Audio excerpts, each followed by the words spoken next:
Hi, my name is Jason Browning, and I'm a part of the online Community of Faith group at the Pentecostal Theological Seminary, and the group's directed by Dr. Rob Blackaby. And I wanted to read to you my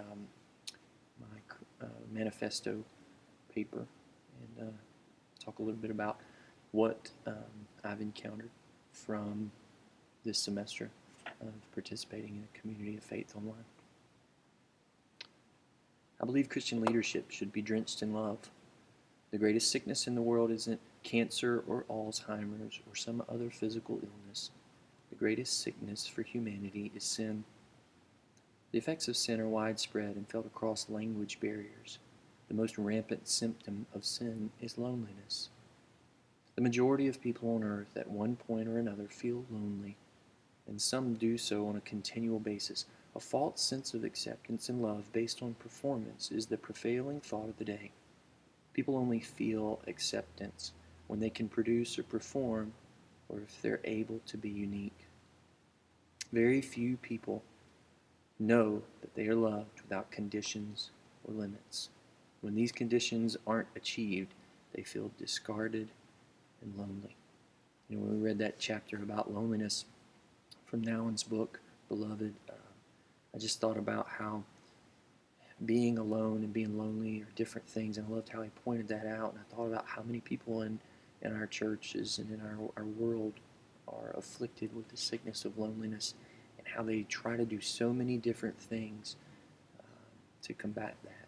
But loneliness is really just a symptom. It's a symptom of a greater problem. It's a void that's in people's lives. And so I believe for that reason that Christian leadership should be drenched in love, that we should look to show the love of Christ to people in such a way that even when they are alone, they don't feel lonely.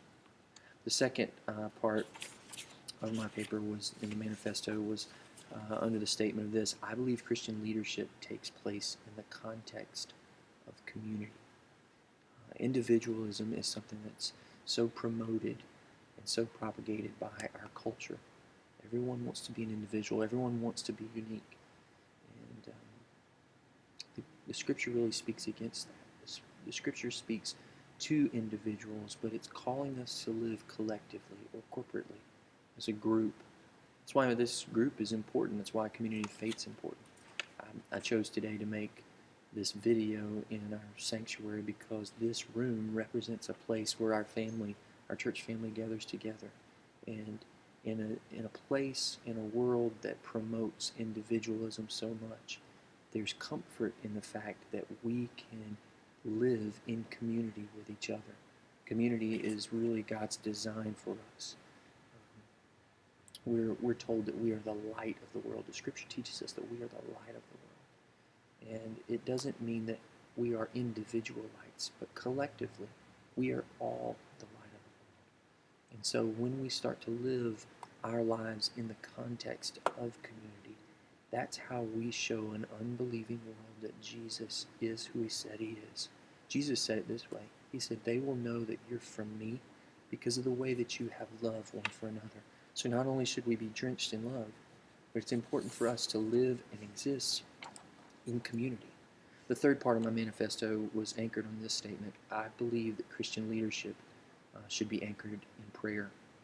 Nouwen writes, contemplative prayer deepens in us the knowledge that we are already free, that we have already found a place to dwell, that we already belong to God, even though everything and everyone around us keeps suggesting the opposite.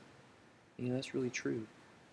Sometimes prayer is a way for us to talk to God, but most of the time prayer is more for us than it is for him.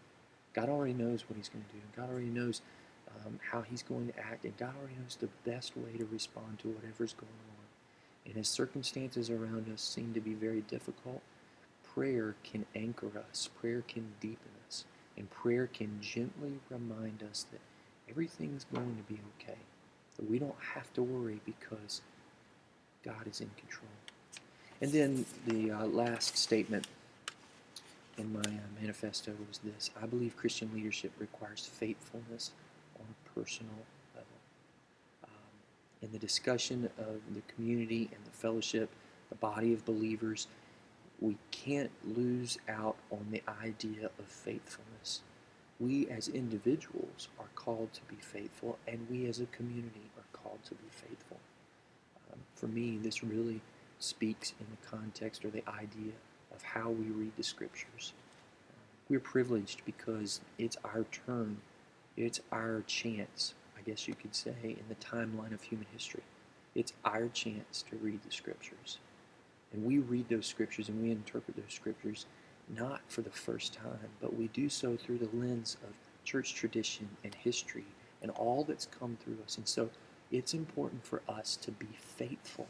It's important for us to say, how can I read the Scripture? How can I preach the gospel? How can I share the message with a lost and dying world?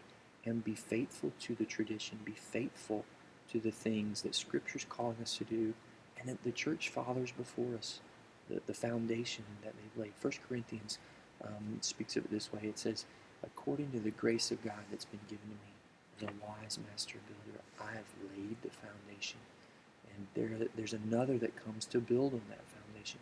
In chapter 3, it goes on to say, let every man take heed how he builds on that foundation. And that's what we're called to do. And we do that through faithfulness. And so, in closing, I just wanted to take a moment and say I really appreciate this group, and I appreciate the way that this group has challenged me to live in community, to be anchored in prayer, to be more faithful, and to be drenched in love. And as a minister, this has been a group that's helping me to get to the point where I want to be able to reach out through my vulnerabilities and through my transparency and just say, this is what God's doing in my life, and hopefully communicate a message of hope and love to others. Thank you again for letting me be a part of this community of faith group. God bless you guys.